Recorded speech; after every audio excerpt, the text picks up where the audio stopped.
Hi, my name's Larry Taylor. I wanted to show you a couple of my tattoos. I have to stand up in order for you to see them, but basically, there's two of them on my forearms here, and the one that's on this side um, which is my right arm, is Hebrew, uh, which means God is gracious, and so the meaning of that is pretty straightforward. I have it there to remind me that God is always loving and gracious. This one on this side, on my left arm, is uh, one that's often, I find most people misunderstand it, and I understand why. People that know me assume, I think, that the reason I have a flame like that is because uh, I want to be or see myself as being on fire for Jesus. I do want to be on fire for Jesus, but this is more than that. Let me see if I can get a better view of it here. It isn't just a flame, it is what's called a blue whirl. Now, in nature, they're having all these horrible wildfires right now in California, which are exacerbated by the fact that we are polluting our environment and destroying our environment with global warming. Uh, but that's another issue. But anyway, in wildfires like that in California, in nature, you will occasionally see, um, and they are terrifying, fire tornadoes. And some of them can be quite large, and all of them are extremely destructive. In the laboratory at the University of Maryland and some other places, scientists have created um, a fire tornado, which is really just what it sounds like. It's like a tornado, except it's made out of fire. It's not just wind.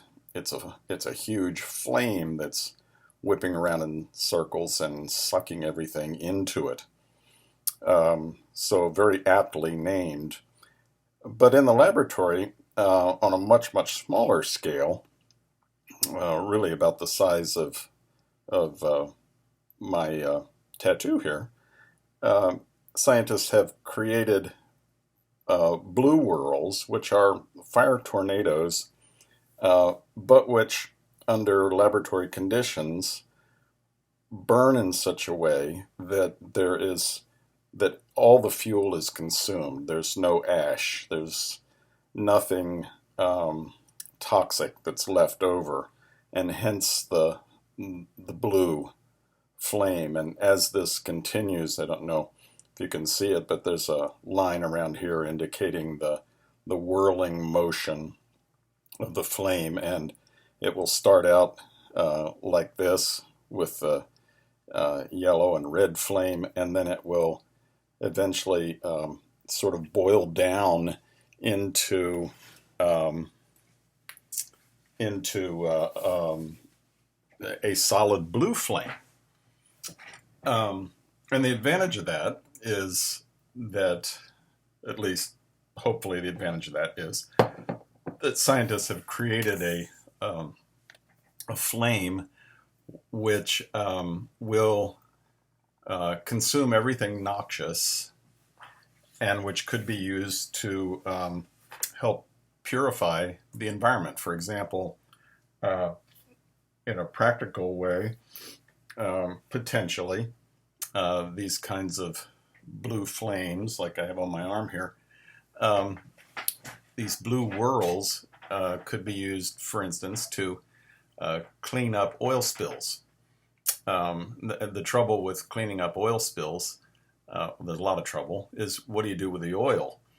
And even if you can confine it and set it on fire, then you create all kinds of poisonous, noxious gases and residue and that sort of thing.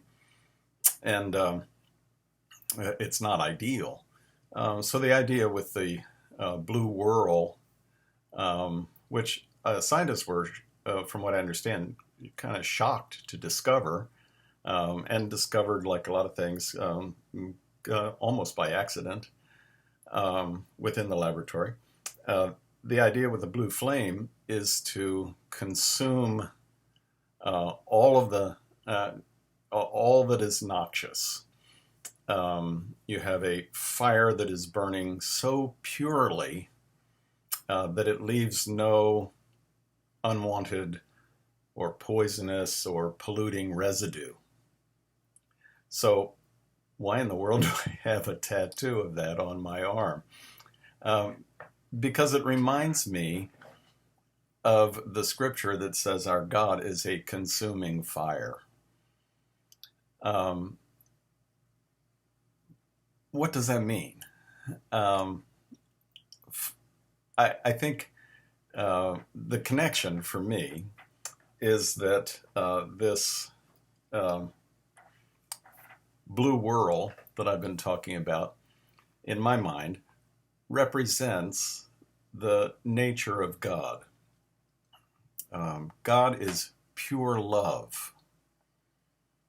And his love warms me. His love comforts me. His love also refines me. It burns away the dross. And it refines that which is like Jesus. So, to use the analogy that the Apostle Paul uses, many of the things within me would fall into the category of what the Apostle calls wood, hay, and stubble. Things in my life which are consumable, things in my life which are not lasting. Faith, hope, and love abide, the scripture says. And of course, the next phrase, the greatest of these is love. And then we go into the famous love chapter in 1 Corinthians 13. Faith, hope, and love are everlasting things. They abide. They are in no way temporary, or they are everlasting. That which is not of faith, that which is not connected with hope, that which is not connected with love, is temporary. It is not sustainable. Hatred is not sustainable. Extreme doubt is not a sustainable position long term. Being hopeless is not a sustainable position. Something has to happen. Either the hopelessness needs to be replaced with hope, or if hopelessness continues, a person will no longer be able to live. So we have three abiding things, three everlasting things: faith, hope, and love. And again, to use the Apostle Paul's analogy, anything in my life, in my personality, anything in the things that I think or say or do, which are could be categorized as coming under the heading of faith, hope, or love, those things are what Paul would call silver, gold, and precious stones. Anything else, doubts, fears, anxieties, depressions, low self-esteem, suicidal thoughts, disharmony, disruption in relationships, bitterness, anger, unforgiveness, all those kinds of things, the Apostle Paul would call or would categorize in his analogy as wood, hay, and stubble. When we come into the presence of God, I don't mean when we die, I mean right now in this life, as we enter into, purposely enter into deep, intimate fellowship with God, spending time focused on who God really is, gazing into the heart and the face of Jesus. As we do that, we experience God as a kind of a blue whirl flame. Get out of the way so you can see it again. Here you go. We experience God as kind of a blue whirl flame. That is, the presence of God burns away all the negative stuff, but it leaves no residue. It doesn't destroy, it refines, which is a beautiful thing. It leaves us not with a noxious cloud of polluting smoke, the way normal fire in nature does, but instead it leaves us with a greater sense of love for God, love for ourselves, love for others, love for nature. It leaves us with a renewed sense of hope and joy and peace. When we come into the presence of God, who is a consuming fire, it doesn't hurt. I'm reminded of the story in the book of Daniel of Shadrach, Meshach, and Abednego. You know the story, thrown into the burning fiery furnace. And the scripture there says that, of course, Nebuchadnezzar, looking into the burning fiery furnace, said, I threw 3 people in there, now there's 4. Jesus was in there with them. And then he orders them brought out. And the scripture says that they did not even smell like smoke. The only thing that burnt up in the furnace were the ropes that Shadrach, Meshach, and Abednego were tied up with. Other than that, nothing was destroyed. Only their bondage was destroyed. And you can see how that could apply in our lives as we come into the presence of that refining fire. Whatever the bondage is, maybe it's my addictions, or maybe it's my propensity to doubt, or maybe it's my low self-esteem, which sees myself as less than what God sees me as. Whatever it is, whatever is holding me down, whatever is keeping me from being fully human and fully alive,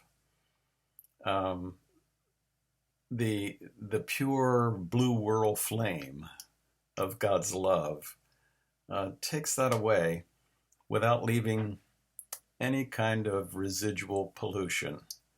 It is a pure burning fire.